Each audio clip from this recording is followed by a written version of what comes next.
Okay, so students will get into Google Classroom and there'll be 3 different links to the 3 different games they can play in code.org. One is this dance party, there is a Minecraft choice, and there's a Super Mario Brothers choice. I'm going to show you the dance party today. They all pretty much run the same way as far as instructional wise. So, really, it's just letting them choose. They can go back and forth. If they choose one and don't like it, they can go try a different one. So they'll get to this main page once they click on the link, and there'll be a place for them to start. This dance party one here, you're going to see a few different levels. So this is start, and this is start part 2. Obviously, you want to encourage them to start part 1. And every code.org is going to have a video. Some students choose to watch the videos. Some just want to dive right in. If they've done Hour of Code before, they might know right away that they can click out of the video, but encourage them to watch it or maybe not say anything. And if they figure it out, they figure it out. But they'll watch this short video, kind of explains what's coming up, what's next. And then once they've watched it, the first step is they're going to have to just put their age in. Why they do that, it's not collecting anything, it's just going by reading level. So the program will change depending on how old they are for their reading level.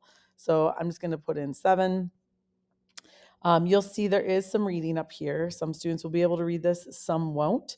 But what you'll be able to do is encourage them to come over here, and there's a little sound button. And when they play Drag that, the Make a New Block into the workspace.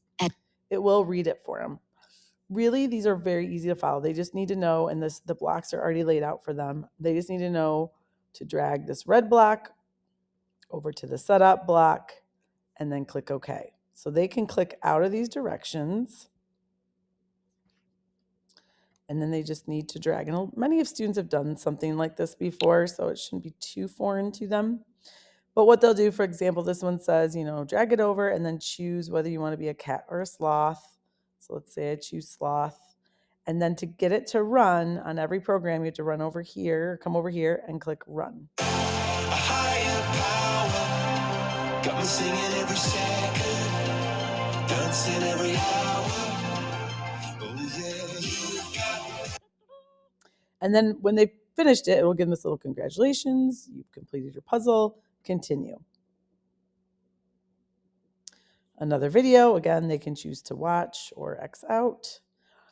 This one, you might have to drag these down a little bit. This one's just saying, now we're going to leave this and take your green block. Lets you run the code when your arrows push up or down. Take your cat or your purple code, click it in there. And this one says when you press up, which I don't know why the arrow's pointing down, but when you press up, your cat will do what? Clap. Okay, and they can change it if they want and how many times, right? So they're going to go over here.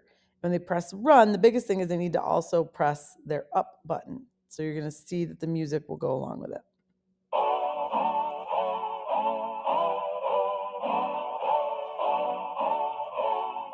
So I'm going to press my up.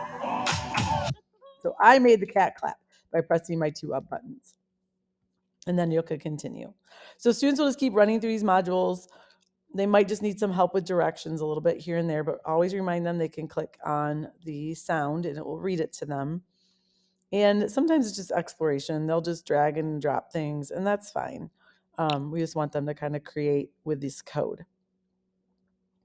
Again, all the other 2 games run very similar with the directions and the videos and stuff like that. I'd encourage you, if you have some time before you come in to Science Day, click on the link. You have links to all these games and play it a little bit just to make yourself familiar with the platform.